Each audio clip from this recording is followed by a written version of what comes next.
Okie dokie, so what we have here is an actuator. We've talked about actuators before in control systems. They basically allow inputs and outputs to turn on or off. Take the sprinkler system. Imagine underground there is like a robotic hand.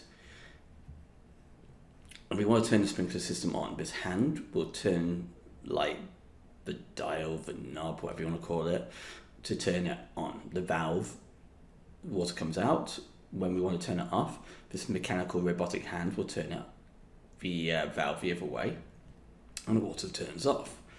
That is basically what an actuator does, but it doesn't actually look like a hand. And it's actually made up of certain parts. So we've got a control system, which uses code of some sort, because it's got a microprocessor. We've looked at that before. And it's going to have program code, where it says, if it gets too dry, let's turn on the sprinkler. And we've got this electrical connection. I'm just going to do electrical con. So the valve receives a signal. I'll put electronic signal to basically say, yo, turn on or turn off the sprinkler. So if it becomes too dry, the valve will receive an electronic signal saying, yo, turn on.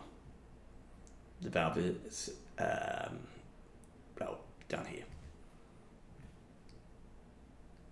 We then have a coil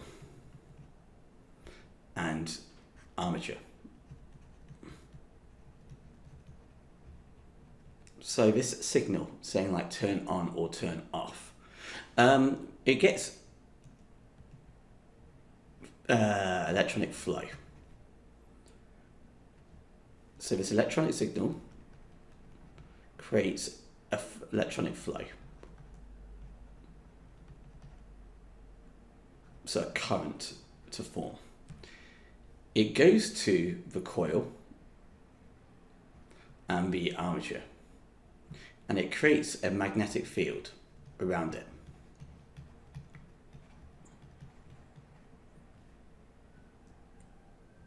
Which then brings, if you think about it in any sense, this magnetic field will act kind of like a magnet, which will pull the armature towards the coils, which will then basically lift this up.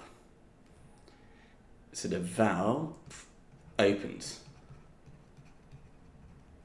When the valve opens, I should say opens, water flows through.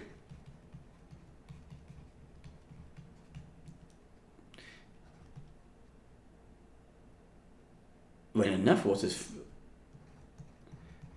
come through,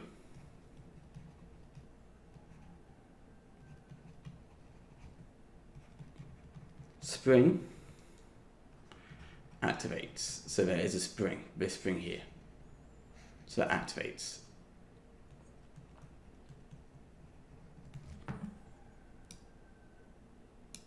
And when it activates, it basically pushes the armature back to the OG position.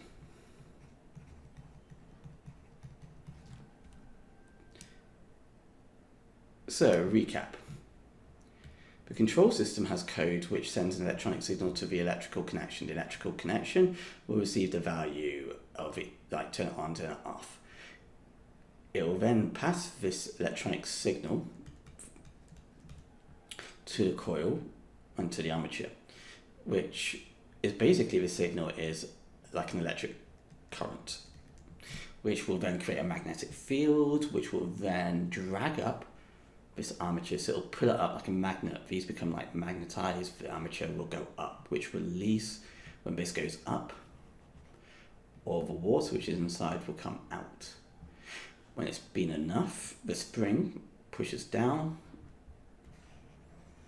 and it pushes the armature back, and the water then can't come out again.